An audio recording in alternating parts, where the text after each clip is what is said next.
Hello, নমস্কার। আমি আপনাদেরকে আজকে একটা নতুন ধরনের খাবার দেখাবো। তো আপনারা দেখতে থাকুন, সাবস্ক্রাইব করুন, লাইক করুন। তো এখানটায় আমার এটা হচ্ছে মধুমানের পাতা।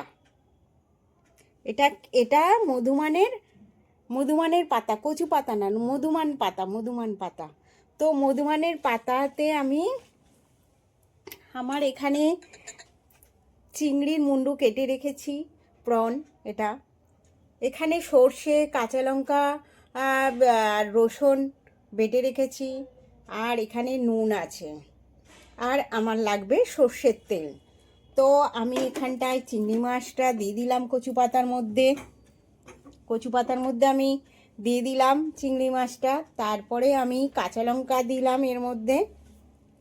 এবারে সর্ষে বাটা দিয়ে দিলাম, দিয়ে আমি নুন দিলাম।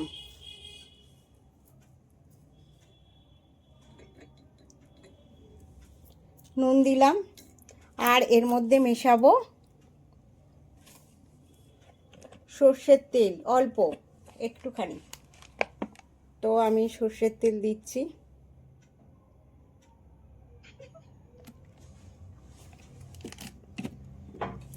আর সামান্য একটু হলুদ, নালে প্রনটা সাদা সাদা দেখাবে। তো সামান্য একটুখানি হলদি। এবার আমি এটাকে মাখাচ্ছি।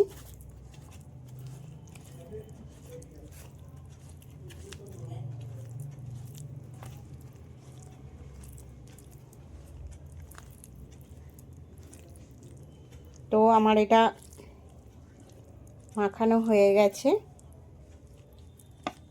আমি এটাকে মুড়ে সুতো দিয়ে বেঁধে নেব। বেঁধে আমার এখানটায় গরম জল হচ্ছে, গরম জলে আমি এটাকে ফোটাবো। এটা বেঁধে নিয়ে আমি গরম জলে ছেড়ে দেব। তো দেখুন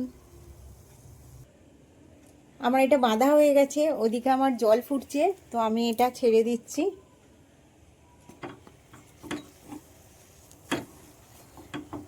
এটা আমি এবারে সিম করে দিচ্ছি গ্যাসটা।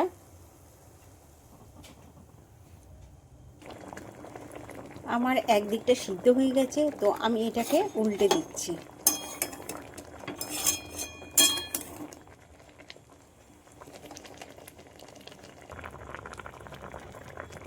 দেখুন আমার চিংড়ি মাছ দিয়ে মধুমান পাতা তো একদিকটা সিদ্ধ হয়ে গেছে, তো আমি আর একদিকটা উল্টে দিয়েছি।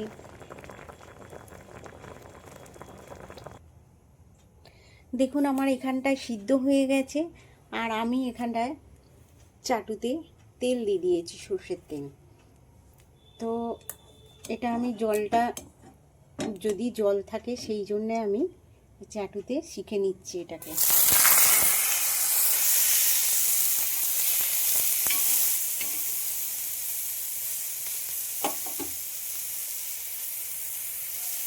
এটাকে আমি চাটুতে তেল দিয়ে এপিট ওপিট শিখে নিচ্ছি, কেন জলটা আমাকে শুকাতে হবে এই জন্য। দেখুন আমার মধুমান পাতা কচু দিয়ে মধুমান পাতা চিংড়ি মাছ দিয়ে ভাপা হয়ে গেছে। আমার জলে একটুও মানে চিংড়ি মাছের বেরোয়নি, জল একদম ফাইন আছে। আর এখান দিয়েও বোঝা যাচ্ছে যে যেরকম জিনিস সেরকমই আছে। তো আপনারা বাড়িতে ট্রাই করুন মধুমান পাতা চিংড়ি মাছ দিয়ে ভাপা। আর আমাকে লাইক করুন, সাবস্ক্রাইব করুন, কমেন্ট করুন।